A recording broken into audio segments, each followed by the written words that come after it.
కేంద్ర రైల్వే శాఖ మంత్రి అశ్విని వైష్ణవ్తో శంషాబాద్ ఎయిర్పోర్టులో రాష్ట్ర మంత్రులు కోమటిరెడ్డి వెంకటరెడ్డి, కొండా సురేఖ, సీతక్కతో పాటు పలువురు ఎంపీలు సమావేశమయ్యారు. ఈ సందర్భంగా రాష్ట్రంలో పెండింగ్లో ఉన్న రైల్వే ప్రాజెక్టుల అంశంపై అశ్విని వైష్ణవ్తో చర్చించినట్లు రాష్ట్ర మంత్రులు తెలిపారు. ఈ అంశంపై అశ్విని వైష్ణవ్ సానుకూలంగా స్పందించారని వివరించారు. ఓఆర్ఆర్ చుట్టూ రైల్వే లైన్ వేసేందుకు అంగీకారం తెలిపినట్లు మంత్రి కోమటిరెడ్డి వెంకటరెడ్డి వివరించారు. పెండింగ్ పనులకు కేంద్ర మంత్రి సానుకూలంగా స్పందించడం శుభసూచకమన్నారు మంత్రి కొండా సురేఖ.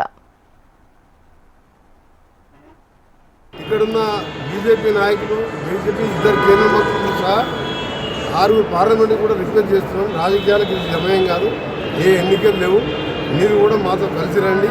రాజపేట డివిజన్ అనేది ఇంపార్టెంట్. ఆంధ్రలో 5 డివిజన్లు ఉన్నాయి. మొన్ననే వాల్తేరు డివిజన్ కూడా ఏర్పాటు చేశాం. ఇవాళ హైదరాబాద్ తర్వాత పెద్ద మహానగరం అంటే వరంగల్. ఇవాళ అక్కడ టెక్స్టైల్ పార్క్ వచ్చింది, ఎయిర్పోర్ట్ వస్తున్నది. ఎయిర్పోర్ట్ అడ్వాన్స్గా మేము ల్యాండ్ ఎక్కేజ్ అమౌంట్ ఇవ్వడం కాదు, సీఎం గారు వెరీ సీరియస్గా ఉంటేనే ఈ స్టేజ్కి వచ్చింది. ఎవరో వచ్చి మేము ఇచ్చినామని చెప్పుకుంటే చెప్పని దానికి పర్వాలేదు. అదేంటి వాళ్ళ అధికారం కేంద్రంలో అప్పుడెందుకు ఇవ్వలేదు, అప్పుడెందుకు అప్రూవల్ రాలేదు, ఇప్పుడెందుకు ఎయిర్పోర్ట్ అథారిటీ వాళ్ళు అప్రూవల్ ఇచ్చిందంటే మా ముఖ్యమంత్రి మా ఎంపీలో చొరవ ఉంటేనేగా వచ్చింది. అందుకనే వాళ్ళు క్లెయిమ్ చేసుకొని ఆయనతో చెప్పించిన మాట్లాడ మాకు కావాల్సిన డెవలప్మెంట్ రాజకీయాలు పక్కన పెడితే కాజీపేట డివిజన్ కూడా ఇస్తారని నమ్మకం.